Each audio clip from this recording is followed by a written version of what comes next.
Speaking of that, we mentioned during the program yesterday, Twitter and YouTube accounts for the U.S. Military Central Command were hacked on Monday, and pro-ISIS messages were posted by the unknown hackers before the accounts were taken down for hours. CENTCOM said the sites were compromised for about a half hour. These sites reside on commercial non-Defense Department servers, and both sites have been temporarily taken down while we look into the incident further. CENTCOM's operational military networks were not compromised, and there was no operational impact to the U.S. Central Command. So this is just the stuff, I guess, that they put out there for the low information crowd to have some contact with the military, but it really doesn't mean anything. They post pictures of tanks and missiles and stuff so the low information crowd can know what we're doing. But no battle plans, strategies, or any actual news is there, so whatever got hacked was essentially cartoon stuff. The hackers posted tweets in which they claimed to have broken into U.S. military computers and extracted information about service members and their families, the generals and the majors and the sergeant majors and the colonels, their addresses, home addresses, wives and spouses and kids' addresses and so forth. And they posted spreadsheets that purported to list the names and addresses of top officers and other things. Now, Twitter said that it does not comment on individual accounts, but that the company was helping the Pentagon resolve an account security issue. Now, as I said, we mentioned this during the program yesterday, and it's clear the regime is trying to play this down, understandably so.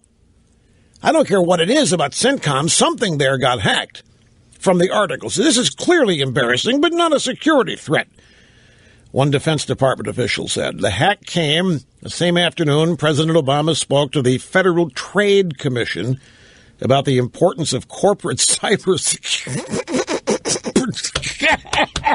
I'm sorry.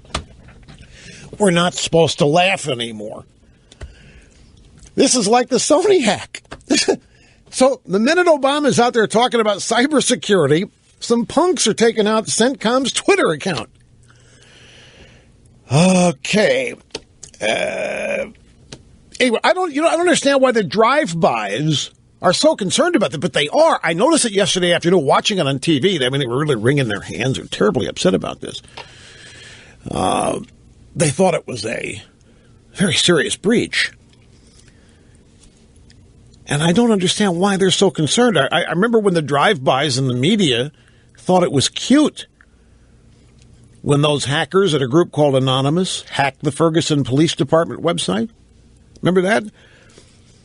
That hacker group Anonymous posted the names and addresses of Ferguson Police Department officers and so forth. And the drive-bys applauded that. And the New York Times, I thought that was wonderful. Oh, that was great. And remember when the New York Times published addresses of people they thought needed to have some attention paid to them. And everyone thought that was cool. But now all of a sudden this is a problem. Oh, by the way, speaking of, have you heard what David Cameron has suggested, the Prime Minister of the UK? Well, now, help me. Cameron's not the Labour Party, right? Or is he? Right, okay. He's supposed to be a Tory, a Whig conservative, so to speak. Well, as you know, many chat apps, such as WhatsApp, iMessage, there's all kinds of them out there. And supposedly, they are all so well encrypted, the NSA can't crack it. Nobody's been able to crack the encryption of the chat programs. Like if you have an iPhone or an iPad, you use messages, iMessage.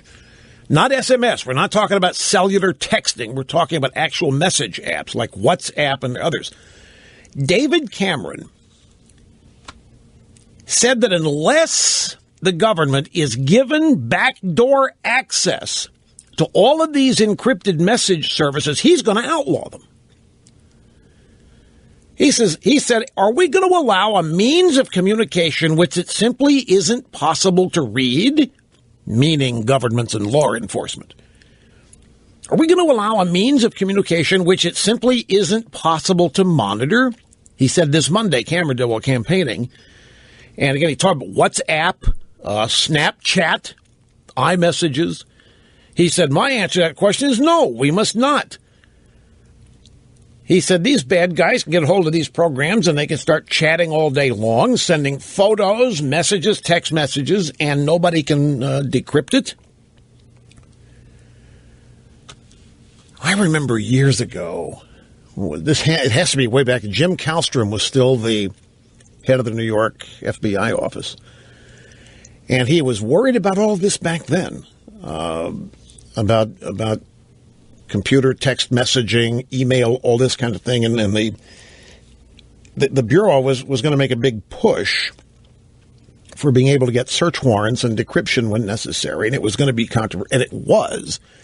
But for some reason, these programs, they are encrypted on both ends, you and the person with whom you're chatting. What you send is encrypted. What they receive, whoever you're talking to, the app has a means of decrypting what is sent, but it's strictly from conversation to conversation. And it includes group chats.